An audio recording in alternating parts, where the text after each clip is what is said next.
Esiet sveicināti mūsu skolas atbalsta fonda 30 gadu jubilejā.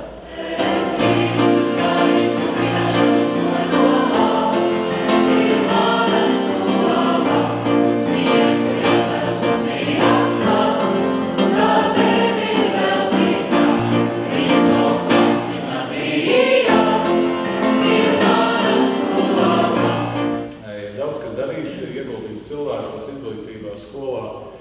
Fonda būtība vienmēr bijusi būt tur, kur varbūt nevar būt skola, valsts, pašvaldība, savu līdzfinansējumu. Un tāpēc pamatā par to ir jāsaka paldies fonda dibinātājiem, 14 fiziskām un vienai juridiskai personai, atbalstītājiem. Man liekas, ka viens cilvēks, kurš būtu jāapsver visā šajā kontekstā, bez kura, manuprāt, es domāju, arī klātesošo prātu, fonds diez vai kā tāds būtu radies, pastāvējis un darbojies tāds, kāds viņš ir. Tāpēc es tomēr gribētu uzsvērt nopelnu mūsu kopīgā organisma dzīvības funkciju radīšanā, uzturēšanā un viņu tālākā attīstībā. Tā kā sveiciens mums visiem, šim te organismam šajos svētkos dzimšanas dienā un tā turpinām. Rīgā ir 6 valsts ģimnāzijas, 4 no tām ir sabiedriskā labuma organizācijas. Mēs no šīm 4 organizācijām esam sanāki. Tieši pirms 30 gadiem, 22. aprīlī, fonda reģistrēja Tieslietu ministrijā kā atklāto sabiedrisko fondu. No fonda dibinātājiem 10 bija dažādu paudžu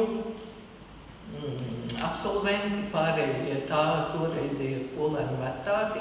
Skolu attīstībai nekad nebūs pietiekami daudz finanšu līdzekļu, jo pārmaiņas izglītībā, piemēram, informācijas pieejamības un tās iegūšanas tehnoloģijas ir ātrāks nekā pieaugums kādas pašvaldības budžetā.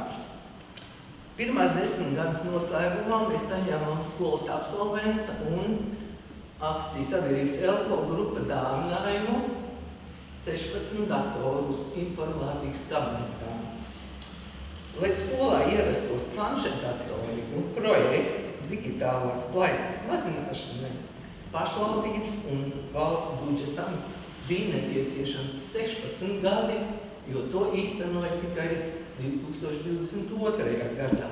Manuprāt, šis ir piemērs, kā apvienojot nelielus finanšu līdzekļus, mēs šīs pārmaiņas izglītības procesā varam panākt ātrāk. 3. desmitgadē ir audzis skolas bāzes budžets, un fonda līdzekļus mēs vairs neizlietojam tos, kas attiecinās uz pašvaldību kompetences jomu. Mūsu uzmanība ir veltīta tradīciju uzturēšanai, skolēnu pašpārvaldes pasākumi un no mācību līdzekļiem tikai platformai uzdevuma LV prof licencei. Noslēgumā es gribētu teikt, ka fonda vēsturi 3 desmitgadēs ir apliecinājums, ka mainoties skolu budžetam, mainās mūsu prioritātes.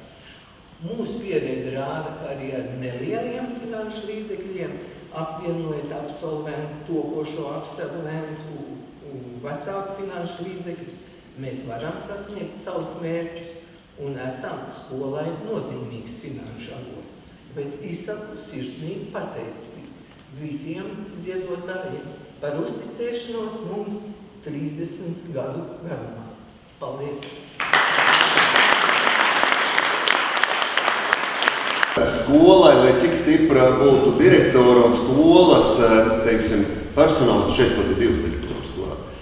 Tāpat viņiem ir vajadzīgi skolai vajadzīgi draugi. Un es domāju, atbalsta fonds ir vistuvākie, vislielākie draugi un atbalstītāji, kādi vien var būt. Tā kā turpina, lai skola un atbalsta fonds kopīgi sadarboties, bet tagad man ir oficiāls pienākums no Rīgas domes pateicība Dacei Kopsārei.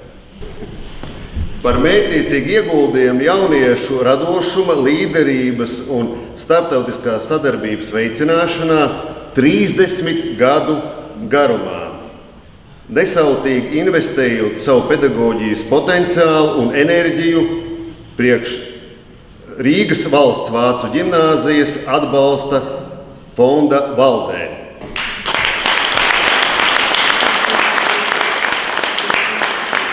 Par mecenātisma nozīmi no skolēna skatpunkta vēstīs nākamā uzstāšanās. Katrs atjaunotais kabinets, katra nopirktā laboratorijas iekārta, atbalsts skolu kustībai, muzejam vai sporta komandai ir maza uzvara pār vienācību. Mēs dzīvojam laikmetā, kurā viss ir kļuvis ļoti ātrs un patērējams. Tomēr mecenātisms veicina pārdomātu kustības ātrumu. Kad atbalsta fonds 1996. gadā sāka savu darbu, šodien ģimnāzisti Kais vēl pat nebijām plānos, bet fonda dibinātāji domāja par mums. Tas ir patiesais dāsnums. Stādīt kokus, kur pavēnī tu pats iespējams nekad nesēdēsi.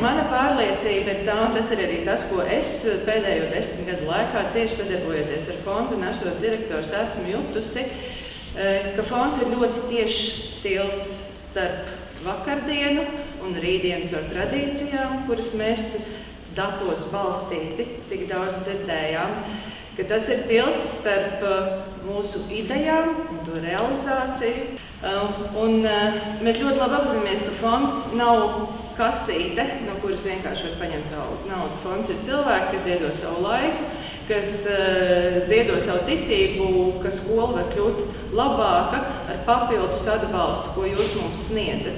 Un tādēļ mana pateicība skolas vārdiem šodien ir caur ziediem, bet tieši fonda cilvēkiem. Un pats pirmais cilvēks ir noteikti Daci Kopsāre. Daci, es tev zvanu un jautāju, jebko vienmēr ir, protams, to var izdarīt, tieši tā, protams, tikai kad un kā. Un par to milzīgs paldies, jo tas dod tādu atbalsta sajūtu ik uz soļa.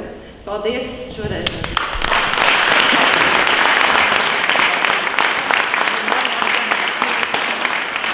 Personības loma vēsturē tiek tomēr pārspīlēta.